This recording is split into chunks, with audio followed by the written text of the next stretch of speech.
আসসালামু আলাইকুম রহমতুল্লাহ বারকাত। আলহামদুলিল্লাহ, আমরা তায়েফের ঠিক ওই স্থানটাতে এখন দাঁড়িয়ে আছি, যেই স্থান দিয়ে আমার রসুল মসজিদে যাইতেন। আর বুড়ি, যার কথা আমরা অনেক গল্প শুনেছি, এক মহিলা যিনি কাটা পথের মধ্যে বিছায়া রাখতেন যাতে করে আমার নবী নামাজ পড়তে না যাইতে পারেন, এবং আমার নবীকে যেই পাহাড়ের চূড়া থেকে পাথর মারা হতো, নিক্ষেপ করা হতো পাথর, সেই পাহাড়টা আপনারা দেখতে পাইতেছেন। আমরা এখানে আসার পরে এই অনুভূতিটা হইতেছে যে আসলে ইসলাম এতটা সহজে আমরা পেয়ে যায় নাই।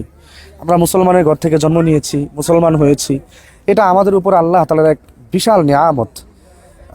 মানে ইসলাম পাওয়া এতটা সহজ ছিল না, বা ইসলাম আসাটা এতটা সহজ ছিল না। আমরা যতটা সহজে পেয়েছি আলহামদুলিল্লাহ। এখানে অনেক আবেগ, অনেক ভালোবাসার স্মৃতি বিজড়িত একটি জায়গা। আমাদের এই পাশেই সেই মহিলা বুড়ির ঘর। নেন ভাই, আপনি বলেন কিছু। যে বুড়ির